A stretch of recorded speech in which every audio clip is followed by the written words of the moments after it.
नमस्कार दोस्तों, आप देख रहे हैं यंग भारत बिहार झारखंड में हूं आपके साथ मुदिता। बिहार में फिर से सियासी अखाड़ा सज चुका है। किसी ने टिकट काटा, किसी ने जाति समीकरण बदला और किसी ने कप्तान ही बदल दिया। आज हम बात करेंगे कि किस पार्टी ने किसे टिकट दिया, कौन सी जातियां बनी किंग मेकर और आखिर इस बार का कप्तान कौन बनेगा, नीतीश, तेजस्वी या कोई तीसरा चेहरा। तैयार हो जाइए एक ड्रामा, डेटा और डिस्कशन से भरी इस कहानी के लिए।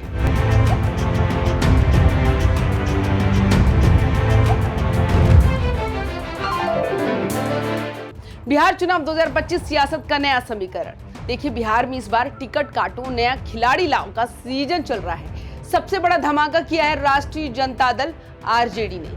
पूरे 46% विधायक बदले जा चुके हैं। मतलब आधे से ज्यादा पुराने चेहरे अब टिकट की लाइन से बाहर। यानी तेजस्वी यादव ने कह दिया काम नहीं किया तो बाहर का रास्ता। अब देखिए, दूसरी तरफ जेडीयू और कांग्रेस दोनों ने लगभग 26% टिकट काटे और बीजेपी ने सबसे कम नुकसान किया, अपने लोगों को सिर्फ 20%। बीजेपी का इशारा साफ है कि टीम में स्थिरता रखो, खेल लंबा चलना है। अब बात करते हैं बिहार की राजनीति के दिल की, जाति समीकरण की। हर दल ने अपने सामाजिक कैलकुलेटर में नई गणित लगाई है। आरजेडी का फॉर्मूला यादव और मुस्लिम दोनों के टिकट थोड़े कम किए, जबकि कुशवाहा समाज को ज्यादा टिकट दिए गए। मतलब MY यानी मुस्लिम यादव समीकरण अब MYK में बदल गया है, मुस्लिम यादव कुशवाहा। जेडीयू बीजेपी का फॉर्मूला यादव समाज को कम टिकट, जबकि अपर कास्ट गैर यादव ओबीसी और ईबीसी को बढ़ाया गया। नीतीश कुमार की पार्टी ने इस बार अति पिछड़ा कार्ड खुलकर खेला है। कांग्रेस की चाल अपर कास्ट कम किए, ईबीसी और महिला उम्मीदवार बढ़ाए गए, क्योंकि कांग्रेस ने इस बार ईबीसी संकल्प पत्र जारी किया है। यानी हर पार्टी अपने अपने सोशल बैंक को अपडेट कर रही है, जिसका पासवर्ड है जाति प्लस जनाधार बराबर जीत का फॉर्मूला। अब बड़ा सवाल, कौन मैदान में उतर रहा है और कौन जनता के गुस्से का शिकार है। देखिए, एक सर्वे कहता है कि 53% लोग अपने ही विधायक से नाराज हैं। मतलब आधे से ज्यादा वोटर बोल रहे हैं कि हमारे एमएलए फिर से नहीं चाहिए। इसलिए आरजेडी ने आधे विधायक काट दिए, क्योंकि विपक्ष का एमएलए ना तो काम करा पाता है, ना फंड से कोई बड़ी डिलीवरी दिखा पाता है। अब आते हैं चुनावी मूड स्विंग्स पर, जो दिल्ली से लेकर पटना और बॉम्बे तक महसूस हो रहा है। चुनाव की घोषणा के दिन यानी 6 सितंबर को एनडीए का वोट शेयर पीक पर था, लेकिन सीट बंटवारे और बयानबाजी ने चीजें बिगाड़ दी। नीतीश कुमार के सीएम चेहरे पर सवाल उठा कि मुख्यमंत्री कौन। अमित शाह को आकर साफ करना पड़ा कि नीतीश ही कप्तान है और दिल्ली में भी कोई वैकेंसी नहीं है।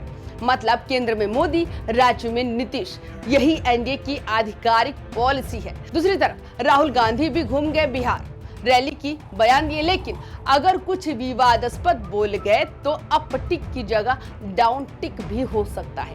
अब जरा सोचिए, अगर बिहार चुनाव का एक प्रीमियर लीग हो तो टीम कौन सी है, कप्तान कौन है? एनडीए टीम कप्तान नीतीश कुमार, जेडीयू फॉर्म में नहीं पर अनुभव से भरे हुए। वाइस कैप्टन भाजपा जो फॉर्म में है पर कप्तान के आदेश पर ही बल्लेबाजी करती है। ऑलराउंडर एलजेपी, हर पिच पर खेलने वाला खिलाड़ी। हम और आरएलएसपी टीम के बेंच स्ट्रेंथ, वोट 2 से 3% का लेकिन असरदार। महागठबंधन टीम कप्तान तेजस्वी यादव आरजेडी जोश में है, मैदान में और सीएम चेहरा घोषित। वाइस कैप्टन कांग्रेस, लेकिन फॉर्म बहुत कमजोर। Supporting player CPI, ML, VIP, हम आदि। अब मुकाबले की पिच देखिए, आरजेडी वर्सेस जेडीयू, 21 सीटों पर आमने सामने। बीजेपी वर्सेस आरजेडी 51 सीटों पर टक्कर। कांग्रेस वर्सेस जेडीयू, बीजेपी करीब 55 सीटों पर सीधे कॉन्टेस्ट। यानी कप्तान बनाम कप्तान का असली मैच यही से तय होगा, और जो इन मुकाबलों में लीड ले गया वही तय करेगा चुनाव की दिशा और दशा। हर गठबंधन में एक कमजोर खिलाड़ी होता ही है, तो इस बार कौन? महागठबंधन में कांग्रेस सबसे कमजोर कड़ी, उसका पिछला स्ट्राइक रेट सिर्फ 27% था। सीटें बढ़ाई है पर ऊर्जा और संगठन वही के वही।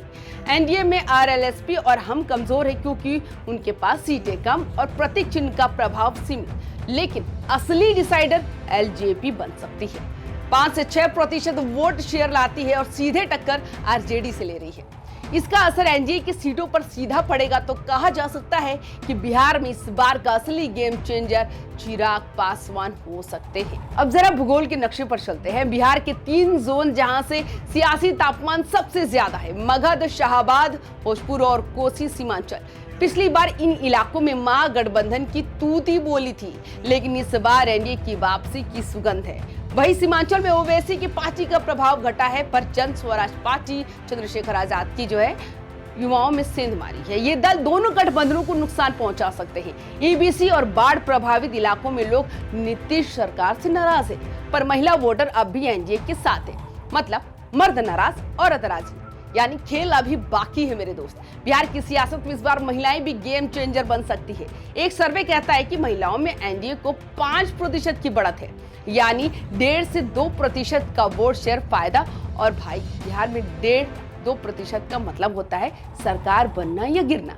लाडली बहना और मुख्यमंत्री सहायता योजना जैसी स्कीमें महिलाओं को सीधे एनडीए के पाले में ला रही है, लेकिन विपक्ष की उम्मीद है कि महंगाई और बेरोजगारी महिला वोट को उनके पक्ष में मोड़ सकती है।